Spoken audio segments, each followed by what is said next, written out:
بسم اللہ الرحمن الرحیم۔ السلام علیکم دوستو۔ بنی اسرائیل کے ایک عابد کا واقعہ جس میں شیطان نے اپنی لاکھ کوششوں کے باوجود اس عابد کو بہکا نہ سکا اور آخر تھک ہار کر اس نے عابد کو وہ کون سی 3 چیزیں بتائی جس سے وہ انسان کو گمراہ کرتا ہے، یعنی کہ وہ اپنے جال میں کس طرح پھنسا لیتا ہے۔ ویڈیو شروع کرنے سے پہلے جو ناظرین ہمارے چینل پر نئے ہیں ان سے گزارش ہے کہ چینل کو سبسکرائب کر لیں اور بیل آئیکن کو پریس کر دیں تاکہ مزید ویڈیوز آپ تک بآسانی پہنچتی رہے۔ حضرت وہب بن منبع رحمۃ اللہ فرماتے ہیں کہ بنی اسرائیل میں ایک عابد تھا، شیطان نے اسے بہکانا چاہا مگر کامیاب نہ ہوا۔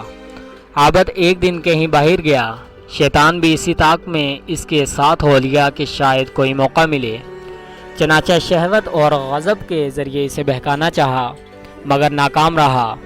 پھر ڈرانے کی صورت اختیار کی اور پتھر کی ایک چٹان اس کے سر کے قریب کر دی۔ عابد نے اللہ کا نام لیا، وہ دور ہٹ گئی۔ پھر یہ شیر اور درندوں کی شکل میں ظاہر ہونے لگا، مگر عابد اللہ تعالیٰ کے ذکر میں لگا رہا اور ادھر دھیان تک نہ کیا۔ پھر اس نے سانپ کی شکل بنائی، عابد نماز پڑھتا تھا، یہ اس کے پاؤں سے لپٹنے لگا حتیٰ کہ جسم پر سے ہوتا ہوا سر تک پہنچ گیا۔ وہ سجدے کا ارادہ کرتا، یہ اس کے چہرے پر لپٹ جاتا۔ وہ سجدے کے لیے سر جھکاتا، یہ لقمہ بنانے کے لیے منہ کھول دیتا، مگر وہ اسے ہٹا کر سجدہ کرنے میں کامیاب ہو گیا۔ نماز سے فارغ ہوا تو شیطان کہنے لگا کہ یہ سب حرکتیں تیرے ساتھ میں نے ہی کی ہیں، مگر میں کسی میں بھی کامیاب نہ ہو سکا۔ اب تو میرا ارادہ ہے تیرے ساتھ دوستی لگا لوں اور آج کے بعد تجھے بہکانے کا خیال تک بھی دل میں نہ لاؤں۔ عابد نے کہا ہرگز نہیں، اللہ تعالیٰ کا شکر ہے کہ نہ تو پہلے تیرے ڈرانے سے مجھے کوئی خوف ہوا اور نہ ہی آج تیری دوستی کی مجھے حاجت ہے۔ شیطان کہنے لگا کہ اپنے اہل و عیال کا حال مجھ سے پوچھ کہ تیرے بعد ان پر کیا گزرے گی۔ عابد نے جواب دیا کہ میں تو اس وقت مر چکا ہوں گا۔ شیطان کہنے لگا کہ پھر یہی پوچھ لے کہ میں ابن آدم کو کیسے گمراہ کرتا ہوں۔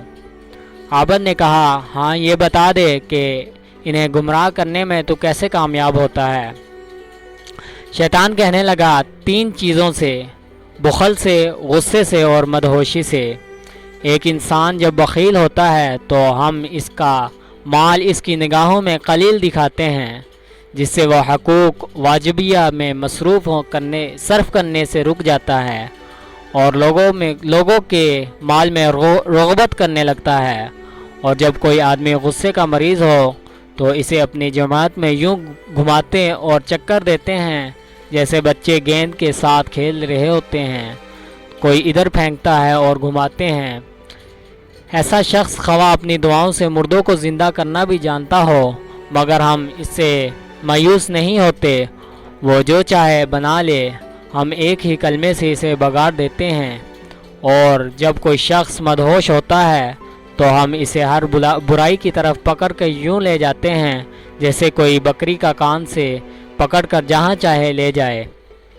اس گفتگو میں شیطان نے یہ بات بتائی کہ غضبناک آدمی شیطان کے ہاتھ میں یوں ہوتا ہے جیسے گیند بچوں کے ہاتھ میں، لہذا غصے والے شخص کو چاہیے کہ صبر و تحمل سے کام لے تاکہ شیطان کے ہاتھوں اسیر نہ ہو اور اس کے اعمال کو ضائع کر کے رکھ دے۔ جن ناظرین نے ابھی چینل کو سبسکرائب نہیں کیا ان سے گزارش ہے کہ چینل کو سبسکرائب کر لیں اور ویڈیو کو زیادہ سے زیادہ شیئر کریں۔ اللہ حافظ۔